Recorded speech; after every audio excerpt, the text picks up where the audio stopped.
the basic topic of my talk is the burner phone DDoS. It was a $2 a day experiment with one of the Verizon plans that I found. So yeah, it makes about 70 calls a minute depending on the actual towers that it's on. So, and with the way that I have it migrating through them, and I'll go through that in pretty quick here. So, okay, who am I and what is this talk about? I usually don't like this part, and I'm sure most of the crowds don't, so I'll breeze through it.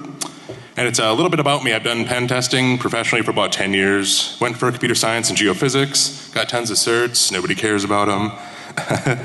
Wrote some custom exploits for property management software. A couple ISP devices, things like that. Internet specific or internet service provider specific devices. So to a reservation fuzzing. About 9 years of pen testing, as I said.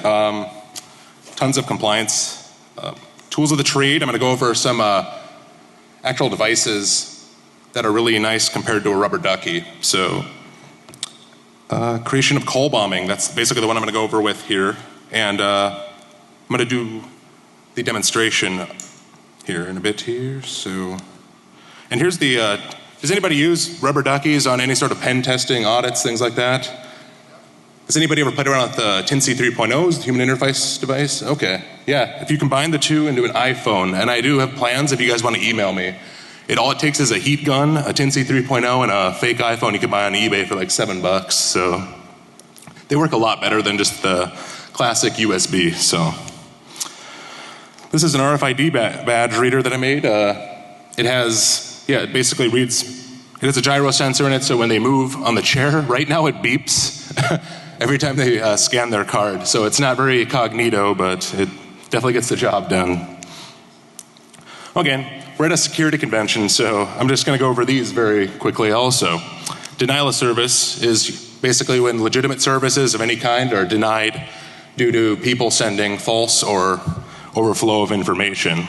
Telephone denial of service is I haven't seen much of it out in the wild as much as I thought I would, especially with some of the incidences we've been having the last few years and a lot of the hacktivism type stuff. And yeah, basically calls up, there's either PRI, a lot of people don't have POTS, plain old telephone service for the most part anymore. Most of it's getting switched to SIP trunk and PRI services, so it's something that, yes, is definitely in the wake now that it's more on the internet, so. Instances of TDOS that I have seen in the wild is bank fraud, card not present theft. For example, if my card was being used in Texas at some gas station of some choice, Wells Fargo would actually try to call me. And the current reasons that I've seen for that is where they actually TDOS people's phones on some of the more premium cards. And let's see, bank transfer mule scams, that's something that's been going out in Los Angeles and California area a lot, where they'll actually tie up the phone lines on the call center for the actual banks. And then unintentional spoofed caller ID scamming, that is one of the biggest ones. That's the actual reason I'm here at this speech, is because a couple years back, I came across getting like 3 calls in the morning. It was right when I moved to Minneapolis. And I kept getting, it was a new phone number, so I assumed it was somebody, the previous owner of the number had put themselves into some sort of system where I was getting calls at 7 in the morning. But when I called back, it had a spoofed caller ID. So there was this old man in, I think it was Delaware, that was getting probably, I think he said close to 140 calls a day. I did call him later in the evening. He said he was changing his number. And that's actually what got me thinking more about the telephone denial of service. So then there's call center attacks. For IRS, I know there's lots of actual government facilities, things like that are actually getting tons of call center, that are getting tons of actual illegitimate calls, and it's actually tying up their lines of service. So political motivated activism, I have seen a little bit of it out in the wild, hear about it in the news all the time. So here's the current methods of TDOS. Once again, the caller ID reflection spoofed attack. That's one that I'm going to go over in some brief detail. There is the actual malware on phones. I'm sure you guys, if you've been to any security conferences in the last few months, actually the last few years, a lot of it has been based around actual malware developed on the iOS platform and Android. So most of the methods right now that are being used are actual hijacked PRI and SIP services, and that's actual internet service provider provided SIP services. So let's see, script loaded. That's the last one that I'm going to go over.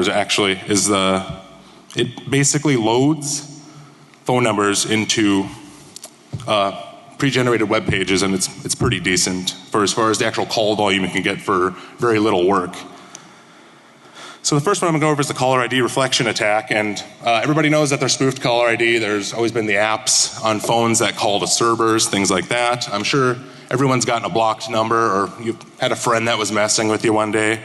And basically, this one with a 1 PRI circuit, you can make 23 calls a second to people, and just you could cycle through lists depending on what the actual software you have running on your computer would be, and it would tie into a soft phone type situation, and you could actually call quite literally hundreds of people, and they'll call whoever the spoofed caller ID information is back.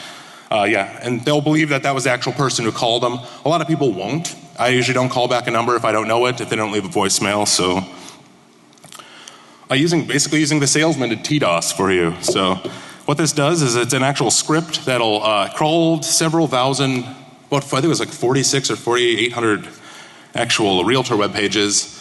Made sure they didn't have CAPTCHAs. Some of them actually used PHP backends that had a lot of the exact same stuff built into them. So it was very easy to bypass, very easy to generate. You put the information into your text fields, and as you can see right here, it'll actually put a name, phone number, things like that. So that's one of the instances of getting DDoSing. So, yep, and here's a list of the header, a little bit larger so people can see it. And yeah, like I was saying, about 70% of the web pages that are out there have, they use pretty much the same template or a pretty close version of the actual. So, and just wrote a bot to crawl the web pages, searching for keywords, anything with MLS numbers. That's why I chose realtors. I knew it's specific to them. So, yeah, botnets have infected smartphones. I heard there's already a couple out there.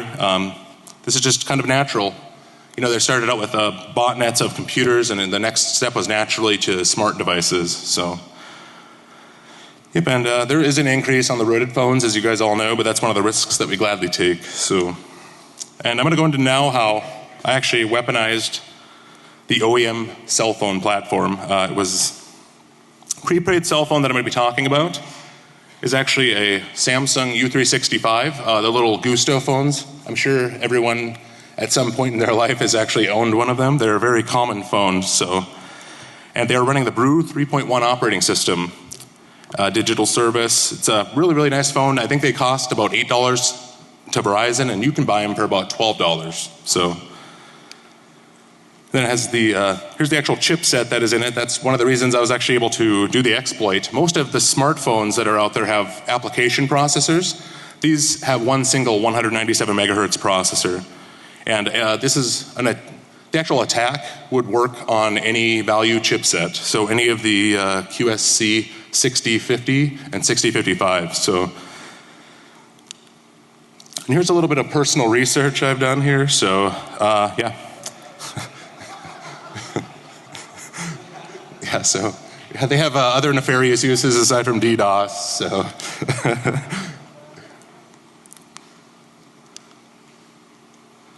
Okay, and there were 3 security features that were actually built into the device. And let's see here, the developer editions of these models, they do support boot loading, unlocked feature sets, things like that.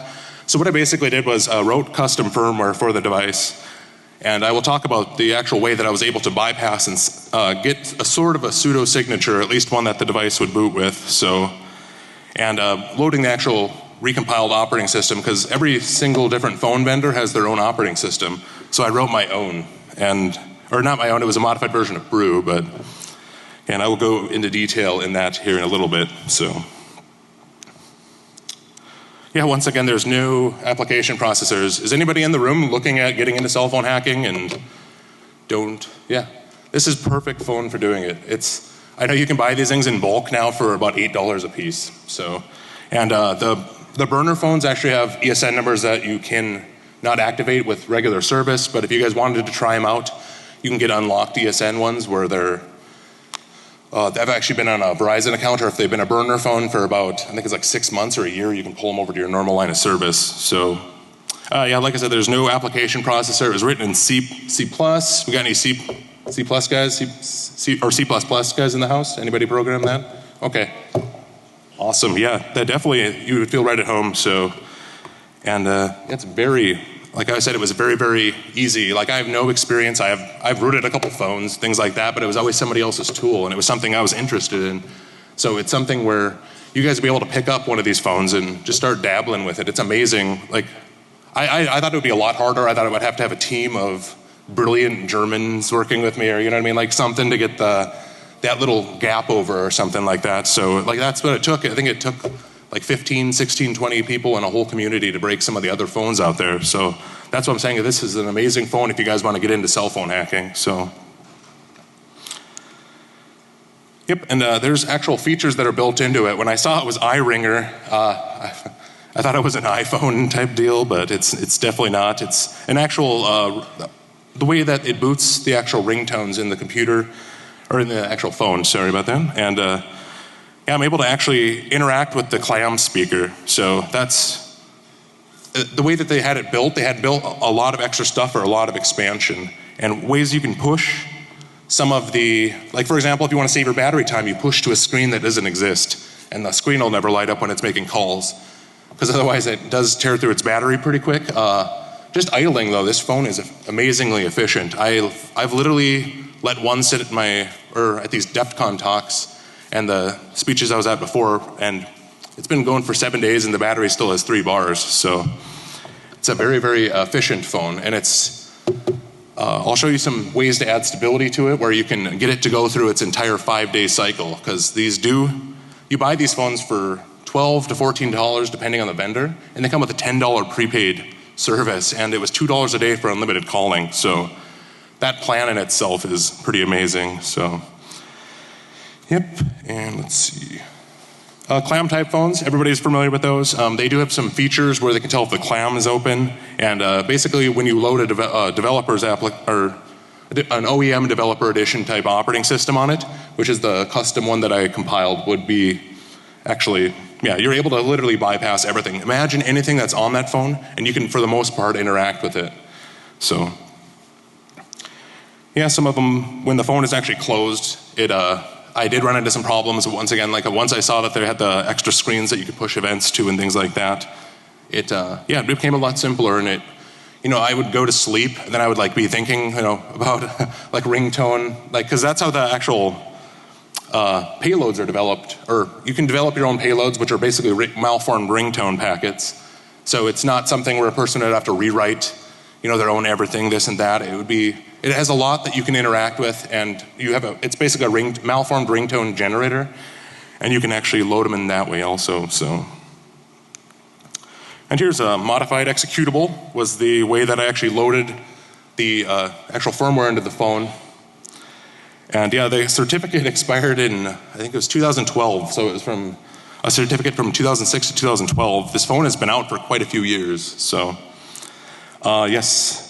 So basically, the expiration process is the way that I was able to load what looked like would have been vendor sign specific. All I had to do, it was a simple workaround. I can't go into too much detail, I guess. I haven't heard back from Qualcomm on it. So this error is exploited by running the modified executable. As you can see, it'll open up a couple of the other interfaces, and quite literally all I need from the way I recompiled the actual loader of the firmware was any valid certificate. So quite literally just plug any other mouse or anything else into it. It was made to be easy for, quite literally anybody could just, it literally takes about 8 minutes. The first time that I've been loading them, the last few I did, they were right around that 8-minute range, so.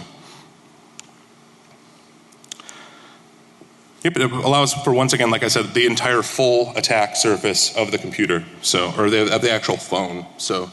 And it's amazing, you can actually do a lot with a lot of the Bluetooth functionality that I am totally excited to have some time again when I get home. So, because I thought of a couple things, and people have talked to me about some things that would be really, really nice to actually have as a payload on this phone. So, yep, as you can see, the driver device information are now supported by an expired certificate, and that's the main reason that I was able to bypass. And that's what I'm saying, the community on the whole needs to, keep these type of things up or not use. It was a value chipset, so I understand that they were actually having, from what I could see, hard time getting people to develop applications for it, and that was one of the reasons that I was able to get quite literally any information was out there. Like, I did sign up for a couple of things here and there, but as far as that goes, I was able to find most of the stuff online. So, yeah, and as you can see, yeah, it expired in 2012, and yeah, and I did, like I said, the workaround was modified. Executable, and it was on the Samsung side, so it was very, very outdated, and it is no bad on their part. I wouldn't. This phone is very, very. They don't make a lot of money off of them, so I would understand, from their aspect. So, but yeah, it was a simple host files workaround with custom compiled executable. So, yeah, and that's what I'm saying. Like, you can quite literally modify everything down to machine level, like with some of the drivers and just the way that it was blocked. It was extremely simple. I couldn't believe how simple it was actually. I'm not much for cell phone hacking. Like I said, I've never been part of any communities. I've developed a couple apps here or there, but it was very, very minute back in the day. So, and here's one of the favorite parts of this phone. It's one of its feature sets is preferred roaming list hopping. And basically what it'll do is it'll pull down 12 towers. And I did blur them out so you guys can't triangulate my house. So, but yeah, you can definitely pull the PRL list, you can lock it, and then you can do random standoff on 3 of the towers, where it'll actually be, for the most part, it would be impossible to triangulate depending how randomly you did them. So, and that's one of the vulnerabilities where it was able to actually, with the way that I interacted with the towers, I was able to make 70 calls a minute. And there is no reason at all that there should be any legitimate reasons to make 70 calls a minute. So, yeah, there's a bit of that's another thing. The GPS functionality was very easy to turn off. And I found out that it doesn't actually turn on fully until you make a 911 emergency call. It looked like it did some kind of interaction with towers on a regular basis, but the GPS information I was getting was very far off. So, and you can develop applications for the attack platform by emulating the software that is written on the phone, so you can actually try it out. I've bricked several of these devices, and one of the actual ways that I wrote one of my ringtone packets was, I was like, that'd be cool to be able to brick the phone just by putting a ringtone in there, and I'll go over that one in a bit. So, yeah, but like I'm saying, you can try them out on their development platform. There's U365 image you can load, and yeah, it's pretty amazing to be able to play with them before you get them loaded on the actual system. So, okay, so now you have an unlocked platform. What now? And yeah, that's what I'm saying. The attack platform is full control of all the devices on the phones. And this is some of the payloads that I actually did. Was the call bomb was obviously one of them. Some of those are default ringtones that are left in there, but that one basically, I set my number or a number of another phone that I want to actually have do like when it gets a text message from that number, it'll actually call whatever number is in the text message 70 times a minute until the battery dies in the phone. So that quite literally is, yeah, it's an extreme amount of calls in a short amount of time, and it's practically untraceable. And the other one was at the end of the 5-day cycle, I set an alarm so it'll actually brick the phone. And if somebody was a little bit better and had a little bit more time at programming and stuff like that, they'd be actually able to probably burn out the flash NAND type scenarios on the phone. So there'd be ways to make it unrecoverable. So like I said, you do have full access to the actual phone and all the devices and interfaces on the phone. So, okay, does everyone in the house know what a cheese box is? Yeah, the cool old schoolers, yeah. Yeah, cheese boxes basically is what bookies used to use, where people would call in and it would anonymize their phone number on the way back. So basically, I wrote an actual ringtone packet, which is how we deliver the payloads on this platform. And these two phones Bluetooth to one another, and then they basically are able to pass the phone call through. So I call into one number, or have friends call into one number, and then after a random amount of time, you can put 15 5-second timers. You can be on different towers. So you can have two phones, but they'll be on separate towers, so they won't look like they're in the same area. so it would make it entirely anonymous. I know there's some services out there that do phone forwarding and proxying and things like that, but this would be something where you could set it up in 15, 20 minutes at your house, or things like that. And I can think of many reasons. This is one of the ones that I think it'd be nice to be able to have, like numbers for calling in for events or things like that. And like maybe even back in the day, like they used it for, I'm sure people would have other reasons for doing it. So, but there's always a reason to hide phone numbers, things like that. So, yep, so this goes to show here, you can connect up to 3 devices, so you can have random call-out numbers even. And yeah, basically I was trying to do a command and control kind of thing with an actual smartphone. I didn't have time to complete it. And let's see, call time is passed off. Okay, yep. And that's basically, like I said, an untraceable proxy. So,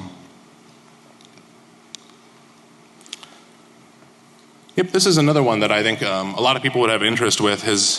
A lot of people are familiar with war dialing, and back in the day where they'd be able to find modem numbers, things like that. So this one's for basically finding voicemail boxes. And it's basically you can turn the U365 platform into an actual crawling platform where you can go through, like, say, entire phone prefixes, or you can do actual voicemail boxes in a business. And it'll, if you Bluetooth it to a PC, it'll actually it'll call twice so that it gets a voicemail. And then on the third one, it'll actually record the voicemail with an actual program that I wrote for my computer. So, and on the next page, you'll see you can dump, I think it was up to 900 ringtones right there. So, or 900 of the actual numbers that you called. So, and you can put ranges in. The portion of the script on the bottom is that for that one, if stuff is spelled wrong, I apologize for that. It was just comment stuff.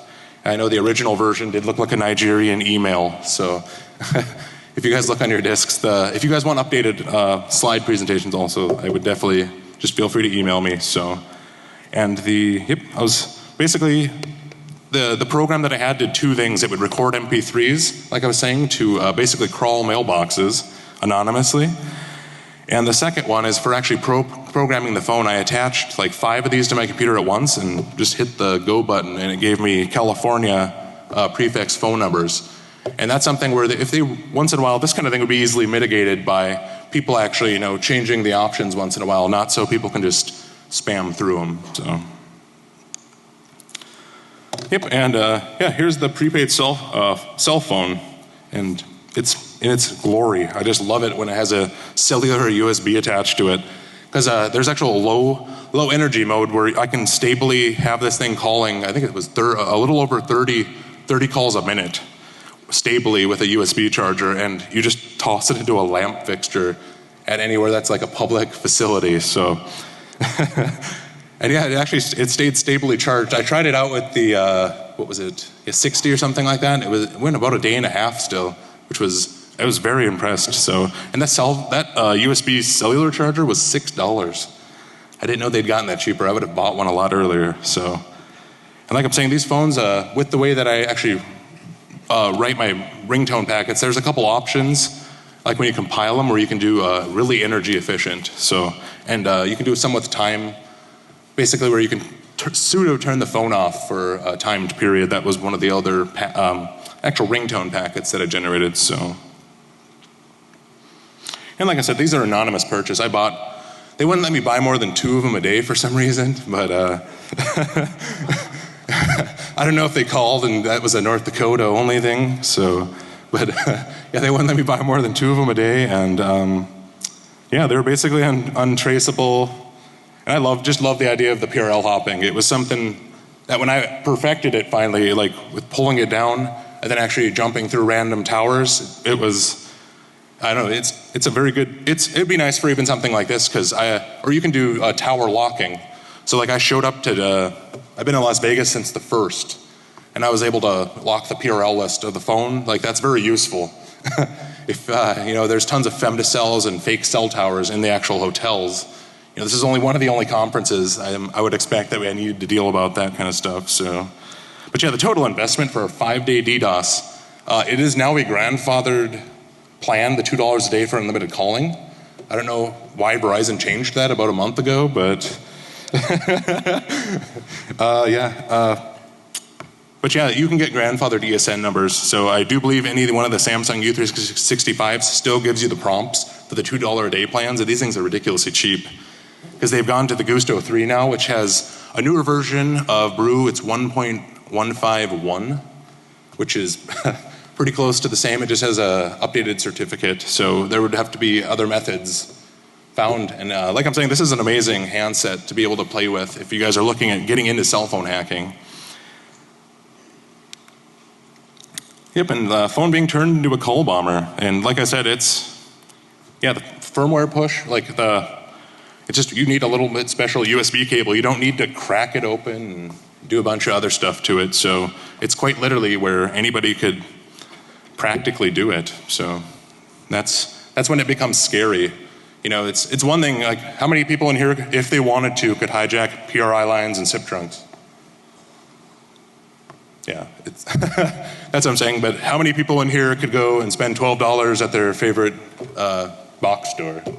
Exact. It'd be a larger majority, I would imagine. And that's when stuff gets scary, and that's just why I want to bring this to people's attention, because, yeah, this I know there's, like I said, those advanced methods out there, and then they're not that advanced once you understand or if you've ever had the back-end experience with those systems, but yeah, it's just something I would not like to have, you know, with some of the DDoS methods. Like it's something where it brings it a little more real world, a little more personal. It's one thing when your web page goes down, but it's another thing when your call manager keeps getting locked up kind of situation. And I know it's just on a different level. And it's something where I've actually worked on some mitigation methods where there's a plugin for Call Manager and Call Manager Express, where it actually will have a CAPTCHA on the actual device and system where, you know, the third time that a caller ID information is plugged in, that it'll actually send a challenge. So it's something that people will be able to load into the actual call manager software. Then another one is an Android app where, you know, the third time challenges like that. So, because it's something that I know eventually will be used in the wild more. And yeah, it scares me. It keeps me up at night kind of stuff. So it's definitely something that a lot of people, you know, I think a lot of people aren't focusing on it as much as they should be. I've been seeing how much it's been used in some of the bank fraud and stuff of recent, so. And yes, this is, I was gonna do a full-blown demonstration of the TDOS, but there's something really weird about the cell phone towers that I was picking up in the hotel. So that is the reason that I could not do my demonstration to the fullest extent, so. And yeah, it was amazing because as I was actually booting it up, two of my phones didn't kick onto the actual tower. So as you can see at the beginning here, I had about 2 phones kicked on and it peaked it up and almost locked, what do you call it? When it had been running for probably about 15 minutes, something like that. And then I had a little bit of peaks when I went to the 4 phone. But when I went from the 8 phone to 10 phone, it fully locked the actual VM up, and it wasn't a 1 gigabyte VM running some older operating system. This thing was pretty beefy. It was, I think it was 8 and change for as far as gigabytes of RAM, and that for a light calling operating system, that is amazingly great actually. So, but yeah, if you would have thought like this could have been an actual, you know, like think of the scenarios where you could actually crash a call center. Like some of the biggest ones that I think about are actually, you know, blocking a 911 emergency system. I could quite literally 15 of these. I could have not. I wouldn't have done the call 911. You actually call the one that the 911 basically gets translated into, and it could literally take down. Like I live in a smaller state. I think there's like 600-some thousand people. It's grown a little bit with the oil boom, but it literally could take down 15 of these phones. Like that is scary. Like that could deny service to, you know, like if used in conjunction with other, you know, federal agencies would be entirely wrapped up. They'd be looking for hints. You know, if it was used in conjunction with some sort of terrorist attack, it would be unimaginable. And that's what I'm saying. This, you know, as far as skill set goes, like if somebody was to release like this kind of like dev kit tool to the wild, like it would be like somebody could get fired from a pizza delivery place and an hour later be denying service for 5 days for $10. That's just, that is just crazy, so.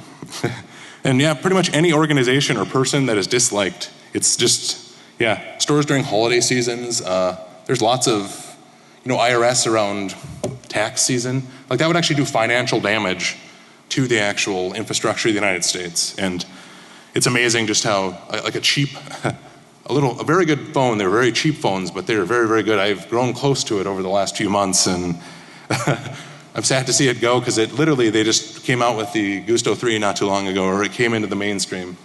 So, yeah, and I'm gonna open it up to questions a little bit, and I'm gonna do some talking if we don't have any questions, so. Oh, I'd like to give a thanks to my wife and family and the big guy for giving me a sweet computer name, and Tim for the final help on the spelling, so. But I'd like to open it up to questions if anybody has any questions, so.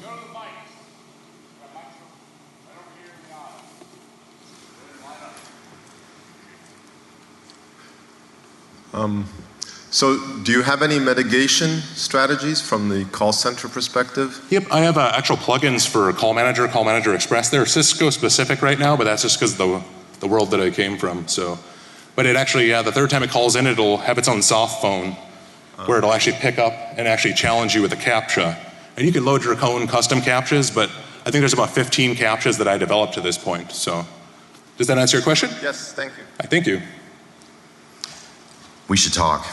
Awesome. I actually spoke yesterday in Sky Talks on common phone fraud schemes and demonstrated a DDoS attack using a compromised PBX. Perfect. And I guess the only DDoS scenario that you didn't cover, which by the way, your coverage of how they're generated was excellent. I saw a couple that I hadn't seen before. But the one scheme that's used is actually extortion. So they'll get somebody's information, usually like loan that they're behind on, or maybe some sort of criminal history, and call them at work and say, hey, you got to pay us $50 or we're going to let your employer, know. And they will just, say, well, the other thing we could do is just, take down your place of work. Yep, exactly. So yeah, I'll be out in this chain smoking area out there. So after this talk. So, does anybody else have any other questions? Quite literally any questions here. So yeah, sure. Yep. Have you looked into any of the newer smartphones, burner phones?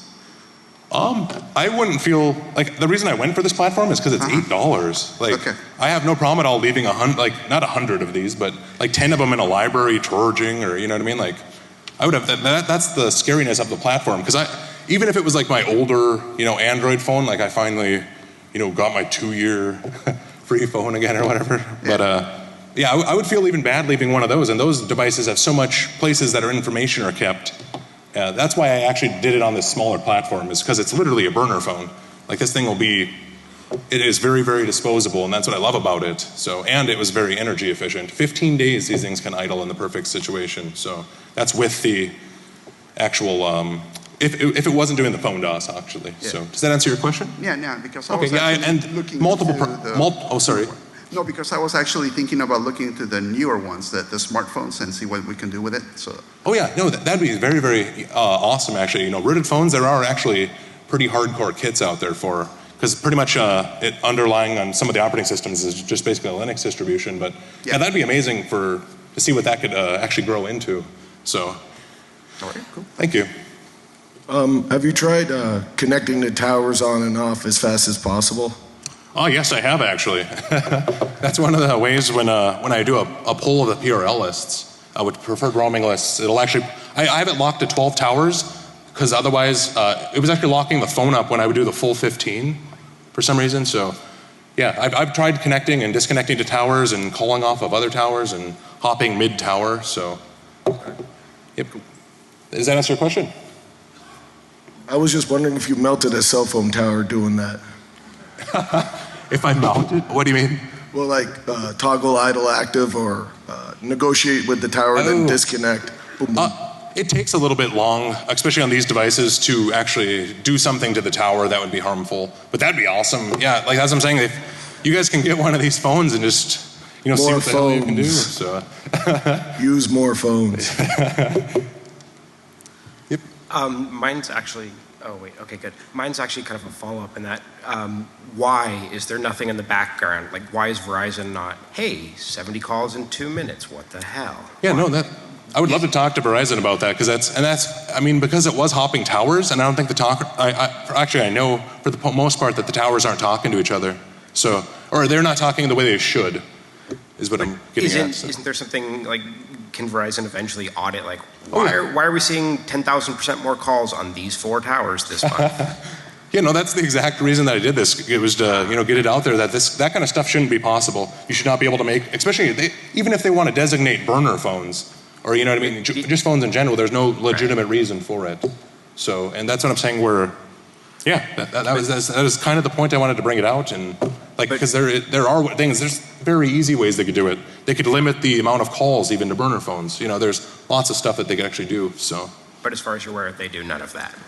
Yeah, I am so surprised. Yep. They're doing a good job at other things, but it just seems like, I don't know, it's something that I would like to see what they would be able to do with it. So, and yeah, did that answer your question? Yeah, very well, thanks. Okay. Does anybody have any questions?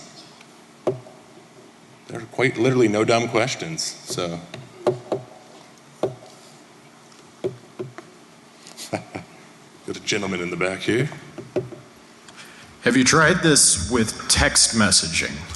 Yes, I actually did fully unlock the SMS functionality. I didn't do any text bombing because I think there's SMS services that would be easier to do it with, but this would be entirely anonymous because it's a very cheap SMS gateway if you guys want to connect it to a computer and have text messages for any reason. That's what I'm saying. This thing is not only an attack platform, but quite literally anything you want on a phone. Like you can do, with a couple of these, you can do load balancing, and it's pretty interesting. Some of the other, I'd love to see what the community could do with it. So definitely. So does that answer your question? Absolutely, yeah. Awesome. And what is your question, sir? Have you looked at whether or not this can DOS the tower? Yeah, that's kind of what my next step was, but I don't know a good legal way I could do it without buying a base station. So. And yeah, I know that's what I'm saying. And I the company I do work for, which is an engineering firm up in North Dakota, we do a lot of actual stuff. So, and I would like to disclaim on that also that this was done all in my free time. It took me about 80 hours. My work had nothing to do with it. So, aside from having a job, that was it. So, yep. What's your question, ma'am? So it seems more, I don't know, useful, I guess, to attack a call center. But I'm just curious, did you weaponize this against your home phone line or your cell? Just to, what does it look like on the receiving end? Would I get 70 empty voicemails from you, or what would happen on the receiving end? Well, about the 7th or 8th call, your phone would deauthenticate from the tower it was on. And then it would you would pretty much get calls for the next, quite literally, until the battery died in the other phone. On POTS service, it's literally just plain old telephone service, sorry. It just rings. It quite literally just rings. And then on anything that has a computer behind it, which a lot of it is getting for the actual cellular stuff, I didn't go to the point where I'd lock anything up, because I was literally trying to keep this legal, because I do have a job to keep and stuff. But yeah, that's a very, very good idea. But yeah, no, like I was saying, the cell phone was the one that threw me off, and sometimes when I was hopping towers, it would quit sending caller ID info, and I'd love to dive a little bit more into it, and that's why it'd be awesome if a community got behind it, because these things were very easy to break into. So, did you have a question? Did that answer your question, actually? Thank you. Question for you. How was anonymity achieved? Were you purchasing off eBay, walking into a store? Yep. Oh, the anonymity on my part? Yeah. I literally bought most of them. The ones that I was tinkering with, I didn't pay a homeless man to buy it or anything like that. I'm not that paranoid, so I did pay cash for them, but I didn't. It wasn't. Yeah, no, I just wanted to pick them up. I don't know why they do the two. I'm guessing that's for one of my other research materials I came up with. Are you on video walking into Walmart purchasing phones with these serial numbers that are then? Yep. Yeah, they have a couple bit of the information outside, and yeah. So they could tell what Walmart it was bought at. But that's what I'm saying. That I'm sure there's be a web page eventually you could buy 50 of the, kind of situation. So does that answer your question? Yeah. Thank you. What's your question? You mentioned a little bit about the inaccuracy of GPS. Yes. How inaccurate was it? I think it was 60, 70 feet from the actual, unless if my phone was off too, but it looked like it was quite literally pretty, you would have been able to tell what building somebody, called 911 from, or, where their truck went into the river or whatever kind of situation happened. So, but yeah, no, then you were able to lock, like you can change the functionality of the, I think it was the star 228 function, and like there's other star functionings, and you can like adapt them because they have like a little bit more interaction with the system than the actual devices did. So that's what I'm saying, like you can actually plug in, your actual, you can lock your location basically, so it says the exact same GPS. Like you could, as long as it's within the PRL. I did find some, like when I did tried to spoof Montana or, something like that where it went pretty far away, there were some towers I couldn't authenticate to, so. Does that answer your question? Yeah, for sure. Okay, thank you. Could you DOS a network with a femtocell doing this? You're talking about with the femtocell DOS a network? Yeah. I don't think, I guess in what way would it be generating the traffic? Yeah. On the femtocell, yeah. Actually you could whitelist it out with the ones, you could have 50 phones and nobody else would be able to talk to the femtocell. Or actually you could probably do it with 25 phones actually.